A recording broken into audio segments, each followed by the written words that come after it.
քարտեզի վրա չկա Սևան, կա Գոյչա, վարչապետ Փաշինյանը իսկ մակիցները պնդում են, որ օգոստոսի 8-ից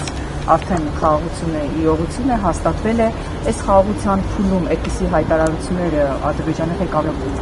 ղեկավարի կողմից արդյոք տարածքային կրկիններ չեն Հայաստանի նկատմամբ, ինչպես եք մեկնաբանում նրա այդ բացատրությունները։ Նախ ես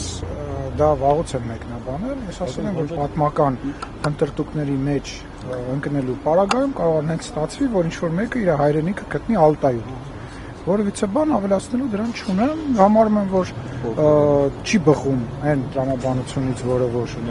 գոյություն ունի, բայց միևնույն ժամանակ պետք է ասեմ, որ դա նախատեսված է իր ներքին լսարանի համար, իր ներքին լսարանի տեղը պատասխանել չեմ ցանկանում։ Սպառնալիք չեք տեսնում դուք դա։ Ես մեկնաբանեցի, չէ։ Ես կրկնում եմ, ես տենց բան չեմ տեսել դրա մեջ, ես տեքստի մեջ ազատագրելու բան չեմ տեսել, ընդհակառակը տեսել եմ, որ ասում է մենք պետք է մեքենաներով վերադառնանք, խոսքը տանկերի մասին չի եւ այլն եւ այլն։ Ես չեմ հասկանում ինչ եք դուք դա ազատագրել։ Խաղաղարար, այսպես հայտարարություններ մեկնաբանում։ Չէ, ես իրան չեմ ուզում մեկնաբանեմ այս առումով, որովհետեւ դա անշնորհակալ գործ է, որովհետեւ կրկնում եմ, դա ներքին լսարանի համար նախատեսված խոսույթ է, բայց միևնույն ժամանակ ասում եմ, մարդը դուք որ ասում եք, որ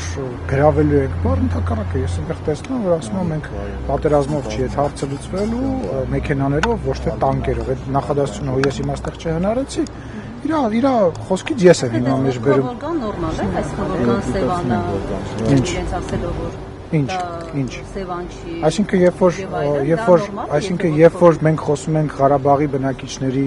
վերադառնալու մասին, իրենց տներ մենք տանկերի մասին ենք խոսում, դա նորմալ է, որ պետք է Ղարաբաղի բնակիչները վերադառնան։ Եթե մենք խաղաղություն կարելի է վերջացնել, թույլ կտակ վերջացնել։ Նկատել եք, որ հարցազրույց եմ տալիս։ Թույլ կտակ վերջացնել։ Ինչ հետաքրքիր չի դուք ինչ եք ուզում։ Գայանե ջան, բայց հետաքրքիր չի դուք ինչ եք ուզում ասել։ Ես ձեր գործընկերոջ հարցին եմ պատասխանում, բայց ընդհատում եք ինձ։ Խոսքը գնում է նրա մասին, այո, որ եթե խաղաղություն լինի, բա խաղաղությունը ինչ է նշանակում, որ ուղղակի իրարվա չեն։ Լսեք, շատ վատ է անում, որ փոխում է, բայց ինքը իր երկրի համար իր անունն է տալիս։ Մենք էլ շատ հաճախ շատ տարբեր անուններ են տալիս։